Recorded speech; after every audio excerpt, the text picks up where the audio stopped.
Hello, ladies and gentlemen. This is Eddie Marcus again. You are a wonderful, grand, magnificent, fantastic people. But we are denying ourselves the qualities of one another. Sometimes it can be quite nerving, the things that we do. My neighbor has some work done in this house the past several months. I passed by it the other day and I looked at it and it really looked beautiful. And I'm so glad for him. I'm happy for him. But at the same time, as many of us who pass by and observe progress, look back at ourselves and we think about where we would like to be, and many times we are not there yet. And sometimes it almost seems hopeless. Nevertheless, we all have that desire, which means it must be an innate thing that comes from the Master, comes from the Creator, something that we all aspire. And if we have that, then truth being told, chances are we should actually experience that. And I'm convinced that the design is there for every last one of us to have all of our desires met. Like my neighbor does his thing, I do my thing, you do your thing, and everybody's happy. Everybody is happy.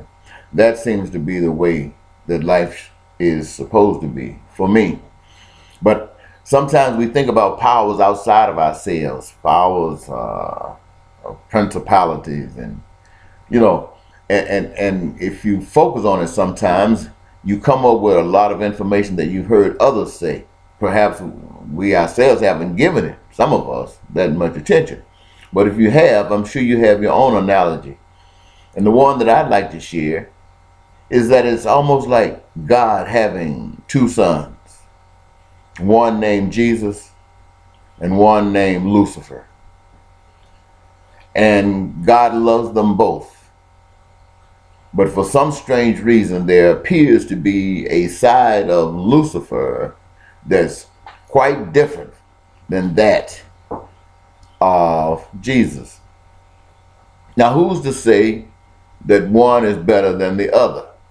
They are just two individual perspectives. And I also see that parallel with Cain and Abel.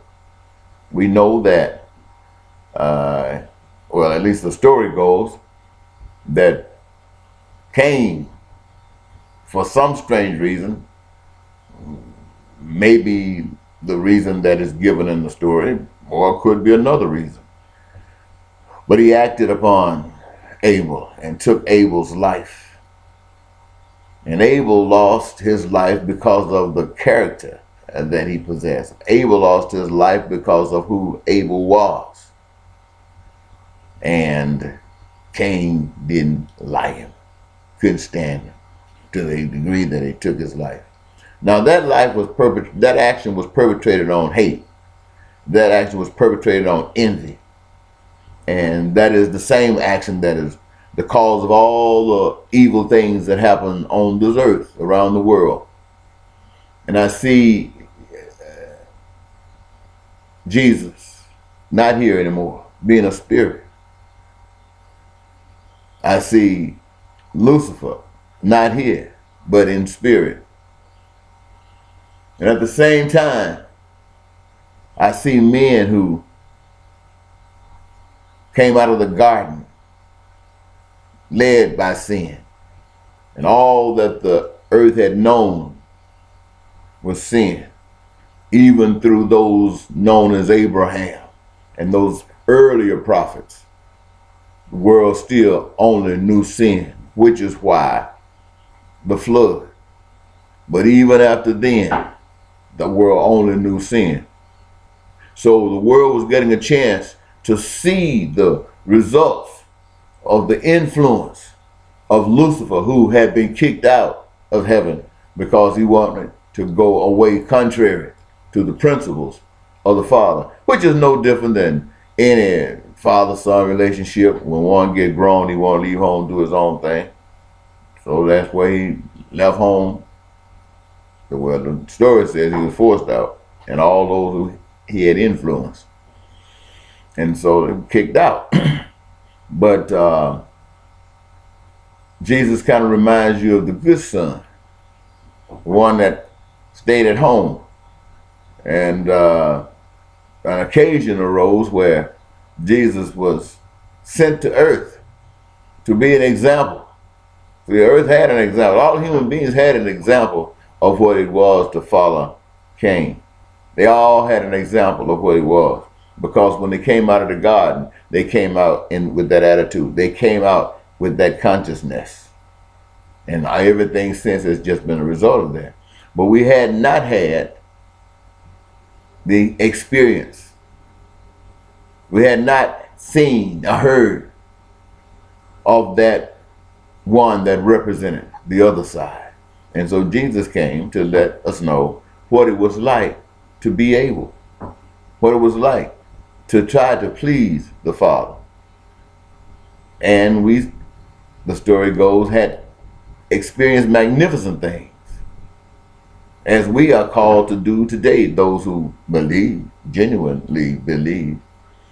But as Jesus had to go, because the world was ruled by Cain, the world was ruled by Lucifer, the spirit of Lucifer.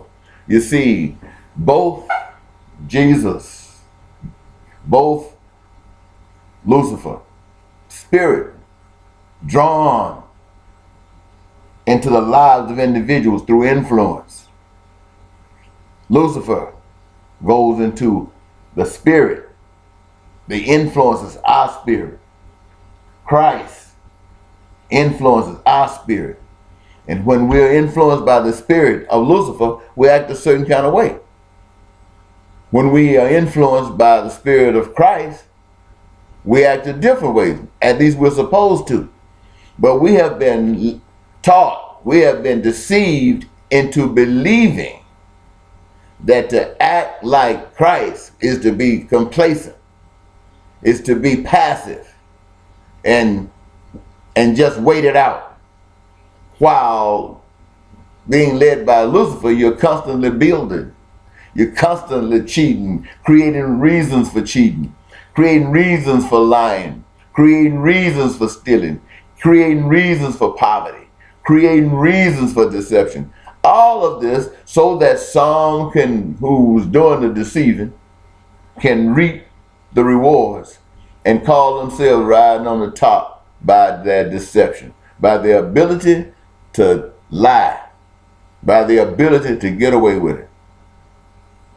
And that makes you all accomplices because you allow them to get away with it. We allow them to get away with it. But I constantly am coming to you to tell you, let's try Abel. Let's try Jesus. Let's try Christ's way. Let us see peace in the land. Let us see prosperity and joy in the land.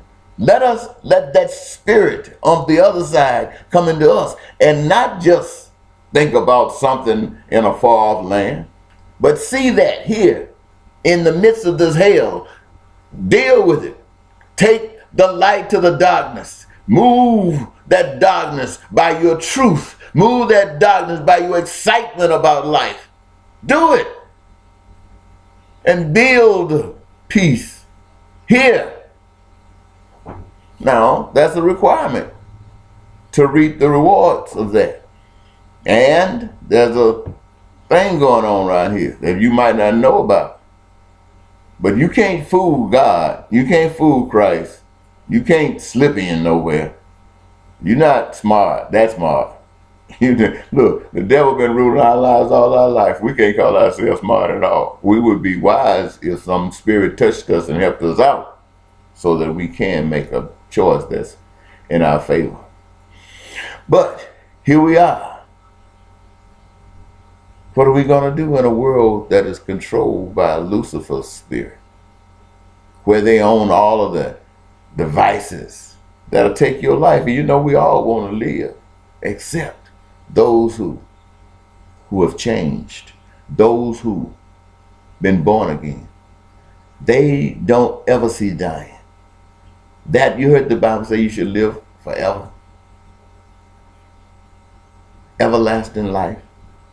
Yeah, that doesn't mean you're not going to go through struggles. See, what we're going through right now is part of everlasting life. Now, we go through struggles because we don't know the truth. See, if we knew the truth, we would stand up to these struggles, and these struggles would dissipate, or these struggles would wake us up from this nightmare, and our lives would keep right on booming. If we knew the truth, we would act and receive those blessings. But we don't know the truth, so we trapped. We trapped in this confines of a lie.